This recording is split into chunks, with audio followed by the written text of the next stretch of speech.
Matteus 11, vers 1 tot 30. En toe Jesus klaar was met bevele aan sy 12 disippels te gee, het hy daarvandaan weggegaan om te leer en te preek in hulle stede. En Johannes het in die gevangenis gehoor van die werke van Christus, en 2 van sy disippels gestuur en vir hom gesê, is u die een wat sou kom, of moet ons 'n ander een verwag? En Jesus het geantwoord en vir hulle gesê, gaan vertel aan Johannes wat julle hoor en sien.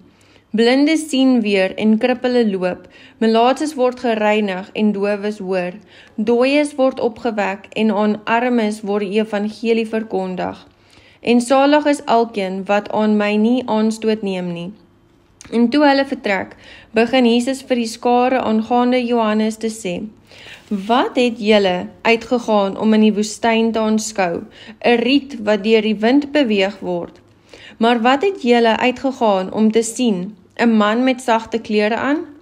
Kyk, die wat sagte klere dra is in die huise van konings. Maar wat het julle uitgegaan om te sien, 'n profeet? Ja, ek sê vir julle, ook baie meer as 'n profeet. Want dit is hy van wie daar geskrywe is, kyk, ek stuur my boodskapper voor u aangesig, wat u weg voor u uit sal regmaak. Voorwaar ek sê vir julle, onder die wat uit vroue gebore is, het daar nie een opgestaan wat groter is as Johannes die Doper nie. Maar die kleinste in die koninkryk van die hemele is groter as hy. Maar van die dae van Johannes die Doper af tot nou toe word die koninkryk van die hemele bestorm, en bestormers gryp dit met geweld.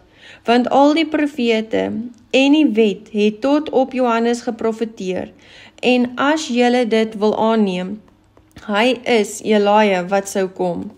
Wie ore het om te hoor, laat hom hoor, maar waarmee sal ek hierdie geslag vergelyk? Dit is net soos kindertjies wat op die markte sit en na hulle maats roep en sê, ons het vir julle op die fluit gespeel en julle het nie gedans nie. Ons het vir julle 'n klaaglied gesing en julle het nie getreur nie. Want Johannes het gekom en nie geëet of gedrink nie en hulle sê, hy het 'n duiwel. Die seun van die mens het gekom, hy eet en drink en hulle sê, daar is 'n mens wat 'n vraat en 'n wynsuiper is, 'n vriend van tollenaars en sondaars, maar die wysheid is geregverdig deur sy kinders. Toe het hy die stede waarin die meeste van die kragtige dade plaasgevind het, begin verwyd, omdat hulle nie bekeer het nie. Wee jou, Chorazin, wee jou, Betsaida, want as in Tyrus en Sidon die kragtige dade plaasgevind het, wat in julle plaasgevind het, sou hulle hul lankal in sak en as bekeer het. Maar ek sê vir julle, dit sal vir Tyrus en Sidon verdraagliker wees in die oordeelsdag as vir julle. En jy, Kapernaum, wat tot die hemel toe verhoog is, jy sal tot die doderyk toe neergestoot word, want as in Sidon die kragtige dade plaasgevind het, wat in jou plaasgevind het, sou hy bly staan het tot vandag toe. Maar ek sê vir julle, dat dit vir die land van Sodom verdraagliker sou wees in die oordeelsdag as vir jou.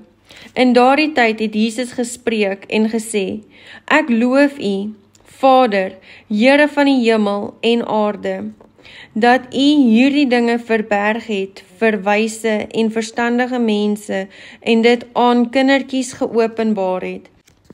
Ja, Vader, want so was dit u welbehae. Alles in my oorgegee deur my Vader, en niemand ken die Seun nie, behalwe die Vader. Ook ken niemand die Vader nie, behalwe die Seun, en elkeen aan wie die Seun dit wil openbaar. Kom na my toe, almal wat vermoeid en belas is, en ek sal julle rus gee. Neem my juk op, julle, en leer van my, want ek is sagmoedig en nederig van hart, en julle sal rus vind vir julle siele, want my juk is sag en my las is lig.